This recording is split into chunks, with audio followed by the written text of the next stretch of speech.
Hello base அனைவரும் வணக்கம். கேரளாவே உழுக்கிய ஒரு சம்பவம் தான் வயநாடு நிலச்சரிவு சம்பவம். இந்த சம்பவத்தில் இதுவரையிலும் 156 பேர் இறந்திருக்காங்க. அது மட்டும் கிடையாது, உடல்கள் மீட்கப்பட்டிருக்கு. இன்னும் பல உடல்கள் நீர்ல மிதக்கதா சொல்றாங்க.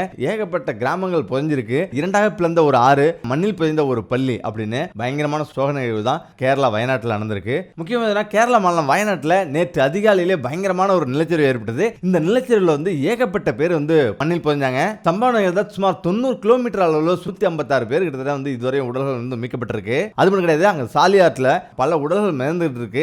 தற்போது மீட்பு குழுவினர் மீட்டு இருக்காங்க. இது மட்டும் கிடையாது, பல குடியிருப்புகளே துடைத்தறியப்பட்டிருக்கு. வயநாட்டுல முண்டக்கை, சூரல்மலை, அட்டமலை பகுதியில் இந்த ஒரு பேரழிவு ஏற்பட்டிருக்கு. இது முக்கியமா பார்த்தீங்கன்னா இதயத்தை பிளக்கிற அளவுக்கு ஒரு சோகமான ஒரு நிகழ்வு. இதுவரை நினைச்சு பார்க்க முடியாத இந்தியாவில் நிகழ்ந்த ஒரு மிகப்பெரிய ஒரு பேரழிவு தான் இது. முக்கியமா நேற்று காலையில அதி தீவிரமான மழை ஏற்பட்டது. கடந்த 2-3 நாளாவே அதி தீவிரமான மழை தான் ஏற்பட்டிருக்கு. உருள் பொட்டல்ன்ற ஒரு இடத்துல ஒரு பிரதேசமே காணாம போயிடுச்சு. அங்க மட்டுமே 93 உடல்கள் கண்டெடுக்கப்பட்டிருக்கு. மற்ற இடத்துல ஏகப்பட்ட உடல்கள் கண்டெடுக்கப்பட்டிருக்கு. 156 இறுதி கணக்கு கிடையாது. இன்னும் பல உடல்கள் கண்டெடுத்துட்டே இருக்காங்க. ஒரு பள்ளி அப்படியே புதைஞ்சிருக்கு. இதுல ஏகப்பட்ட மாணவர்கள் உள்ள இருக்கலாம் அப்படின்னு சொல்லப்படுது. இது மட்டும் இல்லாம காயம் ஏற்பட்டு பல்வேறு மருத்துவமனைகள் 200 பேருக்கு மேல சிகிச்சை பெற்று வராங்க. இது முக்கியம் பாத்தீங்கன்னா, நீங்க சாதாரணமா திடீர்னு மழையில தண்ணியில் அடிச்சுட்டு போறதோ, திடீர்னு புதக்குழியில விழுறதோ கிடையாது. இந்த மண்ணுல மிகப்பெரிய பாறை சரிவும் சேர்ந்து வரும். அந்த பாறைகள் விழுந்துனா உடல்கள் சிதைஞ்சு போகும். அவ்வளவு பயங்கரமானது. ஒரு சில நேரங்கள்ல பெரிய பெரிய பாறைகள் கை காலில் விழுந்தது அப்படின்னா நகரக்கூட முடியாது. அவ்வளவு பயங்கரமான ஒரு கொடூரமான ஒரு நிகழ்வு தான் இந்த நிகழ்வு. முக்கியம் பாத்தீங்கன்னா, இதுல எல்லாருமே இரவு தூங்க போனவங்க தான். அதிகாலை விழிக்கிறதுக்கு இந்த உலகம் கொடுத்து வைக்கல. விடியத்துக்குள்ளவே இந்த துயர சம்பவம் நடந்து முடிஞ்சிச்சு. இரவு தூங்கியவங்க காலைல மண்ணில் புதைஞ்சிருக்காங்க. முக்கியம் பாத்தீங்கன்னா, நிறைய பேர் இழுத்து செல்லப்பட்டிருக்காங்க. ஈரோடய இழுத்து செல்லப்பட்டிருக்காங்க. நீலம்பூரில் இருந்து சாலியாட்டில் 16 உடல்கள் கிட்டத்தட்ட கிடைச்சிருக்கு. அங்க இன்னும் மேலும் பல உடல்கள் இருக்கு அப்படின்னு சொல்றாங்க. இதுல பாதி உடல்கள் அடையாளம் காணப்பட்டிருக்கு. இன்னும் பாதி உடல்கள் யாருன்னே தெரியல. அந்த அளவுக்கு அடையாளம் காணப்படாம நிறைய உடல்கள் இருக்குது. நேற்று முழுவதும் ராணுவம் பல வழிகளில் முன்னேறி மீட்பு குழுவில் ஈடுபட்டாங்க. ஆனா முடியவே இல்லை. ஆனா நேற்று மாலையில் தான் முண்டக்கை பகுதியில் நுழைய முடிஞ்சது. அந்த அளவுக்கு மிகப்பெரிய ஒரு பேரழிவு அந்த பகுதி கண்டிருந்தது. நிறைய பேருக்கு காயம் ஏற்பட்டிருந்தது. அது மட்டும் இல்லாம கை கால்கள் முறிவு, கை கால்கள் உடல்நல பெரிய பெரிய காயங்கள் ஏற்பட்டவங்க நவரவே முடியல. அவங்க எல்லாமே கயிறு மூலமாவே கட்டி மீட்பு குழுவினர் மீட்டாங்க. இதுவரை எதிர்கொண்ட இயற்கை பேரழிவில் இது மிகப்பெரிய ஒரு பேரழிவு. இந்த இயற்கை தகத்தை இந்த பகுதியில் எல்லாமே மீட்பு குழுவினர் இப்ப பரபரப்பா எல்லாமே இயங்கிட்டு வராங்க. அதாவது மீட்டுட்டு வராங்க. முதல்ல உருள் பொட்டல்ல அதிகாலை 2 மணிக்கு நடந்திருக்கு. இது அதுக்கு அடுத்தது அதிகாலை 4:10 மணிக்கு இரண்டாவது முறை நடந்திருக்கு. இதுதான் மிகப்பெரிய ஒரு பேரழிவா பார்க்கப்பட்டது. மேப்பாடி, முண்டக்கை, சூரல்மலை ஆகிய பகுதிகள் தனி தீவு போல பயங்கரமா காட்சி அளிக்குது. அதாவது முற்றிலும் சிதைஞ்சு போயிருக்குது. அதாவது யாரும் நெருங்க முடியாத அளவுக்கு தனிமைப்படுத்தப்பட்டிருக்கு. முக்கியமா சூரல்மலை, முண்டக்கை சாலை முற்றிலும் அடித்து செல்லப்பட்டிருக்கு. அதுல எந்த ஒரு ராணுவமோ எந்த ஒரு மக்களுமே நெருங்க முடியாத அளவுக்கு மிகப்பெரிய ஒரு பேரழிவை சந்திச்சிருக்கு. முக்கியமா பார்த்தீங்கன்னா, வெள்ளார் மலையில இருந்த GVH ஸ்கூல் முற்றிலும் மண்ணில் புதைஞ்சதுதான் மிகப்பெரிய ஒரு சோகம். அங்குள்ள ஒரு மிகப்பெரிய ஒரு ஆறு தற்போது இரண்டா பிரிஞ்சு 2 ஆறா பிரிஞ்சு ஓடுது. மக்கள் வசிக்கிற பகுதியில் மிகப்பெரிய அளவு ஒரு பேரழிவு ஏற்படுத்தியிருக்கு இந்த ஆறு.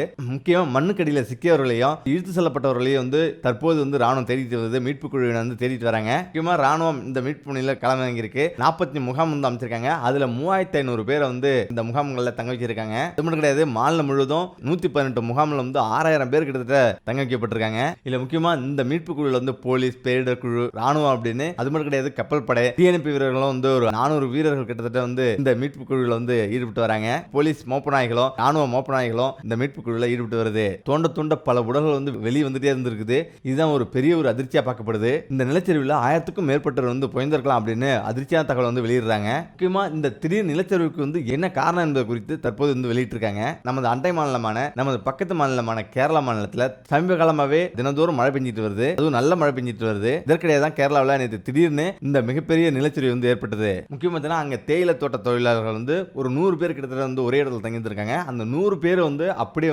நிலச்சரிவில் சிக்கினதா அஞ்சப்படுது. இந்த சம்பவம் குறித்து அதிகாரிகள் கூறும்போது, மேப்பாடி அருகே மலைப்பகுதியில் மிகப்பெரிய அளவில் நிலச்சரிவு ஏற்பட்டது. ஆனா முதல் சரிவில் அந்த அளவுக்கு ஒண்ணுமே தெரிஞ்சுக்கல, சாதாரணமாக தான் இருந்தது. ஆனா இரண்டாவது சரிவு ஏற்படும் போது மிகப்பெரிய ஒரு ஆபத்தை மக்கள் சந்திச்சாங்க. அதுக்கடுத்து சுதாரிக்கிறதுக்குள்ளே இவ்வளவு நிகழ்வு நடந்து முடிஞ்சிச்சு அப்படின்ற மாதிரி சொல்றாங்க. அதிகாலையிலே நிலச்சரிவு ஏற்பட்டதால மலப்பூர், நீலம்பூர் பகுதியில் பாயும் சாலியாட்டில் ஏகப்பட்ட பேர் அடிச்செல்லப்பட்டாங்க. முக்கியம் வயநாட்டில் உள்ள மேப்பாடி பஞ்சாயத்துக்கு உட்பட்ட முண்டக்கை மற்றும் சூரல்மலை பகுதியில் மிகப்பெரிய ஒரு பேரழிவு ஏற்படுத்தியிருக்கு அப்படின்ற மாதிரி சொல்றாங்க. அந்த பகுதியில் உள்ள கிராமங்களில் பல இடங்கள்ல மிகப்பெரிய ஒரு பேரழிவு ஏற்படுத்திச்சு. அதனால முற்றிலும் அந்த கிராமங்கள் எல்லாமே நிலச்சரிவில் புரிஞ்சதா சொல்றாங்க. இந்த நிகழ்வு பிறகுதான் உடனடியாக அரசு நடவடிக்கை எடுத்து ராணுவத்தையும் மீட்பு குழுவையும் அங்க அனுப்புனாங்க. போயிட்டு உடனடியாக அவங்களால செயல்படுத்த முடியல. அதுக்கு முக்கிய காரணம்னா, மிகப்பெரிய அளவு ஒரு பெரிய சேதத்தை ஏற்படுத்தி இருந்ததால அவங்களால அது உள்ள நுழையவே முடியல. அந்த அளவுக்கு பயங்கர ஒரு சேதத்தை ஏற்படுத்தி இருந்தது. இது குறித்து அதிகாரி அதிகாரிகள் மேலும் கூறும்போது நிலச்சரிவு ஏற்பட்ட முண்டக்கையில ஏராளமான வீடுகள், கடைகள் மற்றும் வாகனங்கள் எல்லாமே இடிபாடுகளுக்கு இடையே வந்து சிக்கி இருக்கு அப்படின்ற மாதிரி சொல்றாங்க. அந்த இடத்துக்கு செல்லும் பாலம் கூட அடிச்சு செல்லப்பட்டதால அங்க நெருங்கவே முடியல அப்படின்ற மாதிரி சொல்றாங்க. இதனாலதான் இடிபாடுகளுக்குள்ள சிக்கிய மக்களை காப்பாற்றுறதுக்கு, அந்த இடிபாடுகளுக்குள்ள சிக்கிய மக்களுக்கு உதவக்கூடிய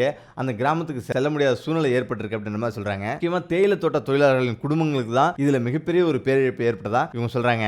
என்னதான் காரணம் அப்படின்னு கேட்டீங்கன்னா, அதாவது நேற்று காலை முதலே பலத்த மழை பெஞ்சிட்டு வந்திருக்கு. கடந்த 2 நாட்களாவே பலத்த மழை பெஞ்சிட்டு வந்திருக்கு. அதனால எச்சரிக்கை கூட கொடுத்தாங்களாம். பெரும்பாலான பகுதிகள் அந்த 2 நாட்களாவே கனமழை பெஞ்சிட்டு இருந்திருக்கு. பெரும்பாலான பகுதிகள் வந்து மழைகள் சூழப்பட்ட, மழைகள் நிறைஞ்ச பகுதியில் தான் இந்த நிலச்சரிவு வந்து ஏற்பட்டிருக்கு. இங்கதான் நேற்று காலை முதல் பல மணி நேரம் கனமழை வந்து பெஞ்சிருக்கு. அதுதான் இந்த நிலச்சரிவு ஏற்படுறதுக்கு முக்கிய காரணம் அப்படின்னு சொல்றாங்க. முக்கியமா பிரதமர் மோடி, எதிர்க்கட்சி தலைவர் ராகுல் காந்தி, உள்துறை அமைச்சர் அமித்ஷா அப்படின்னு எல்லாருமே வந்து இங்குள்ள விவரங்களை அப்பப்ப கேட்டறிஞ்சு வேகமா அவங்களுக்கு உதவுறாங்க. முக்கியமா கேரளா எதிர்க்கட்சி தலைவர்கள் உட்பட எல்லோருமே ஒன்றிணைஞ்சு இந்த பேரிழை வந்து எதிர்கொள்றாங்க.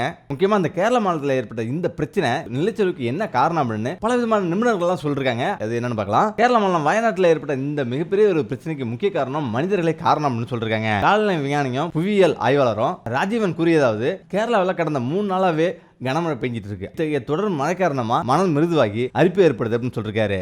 முக்கியமா மண்ணில் வந்து ஈரப்பதம் உச்சபட்சத்தை எட்டும் போது தெவிட்டு மண்ணாகி கரைந்து உருண்டோடும். ஆனா அது முக்கியமா தேங்கிட்டு இருக்கிற ஒரு விஷயம் என்னன்னா, அதுதான் மரம். பாரம்பரிய காட்டு மரங்கள் எல்லாம் அடியாழம் வர வேறு ஒன்றி அவருடைய வேர்கள் சென்று மண்ணை வந்து இறுக பிடிச்சி ஸ்ட்ராங்காக்கும், இறுக பற்றி கொள்ளக்கூடியது. அதுவே ரப்பர் மரங்களான தோட்டப்பயிர்கள் அவ்வளவா மணல்களை இறுக பற்றி கொள்ள முடியாது. இந்த நிலையில் தான் மேற்கு தொடர்ச்சி மலை முழுவதும், அதாவது காட்டு மரங்களை அழிச்சு தோட்டப்பயிர்கள் இருந்தால் தான் இவ்வளவு மிகப்பெரிய விளைவுகளை வந்து இந்த வயநாடு சந்திச்சிட்டு இருக்கு அப்படின்ற மாதிரி சொல்றாரு. அது மட்டும் கிடையாது, இது பற்றி நல்ல விசாரணை பண்ண வேண்டிய அவசியம் தற்போது ஏற்பட்டிருக்கு.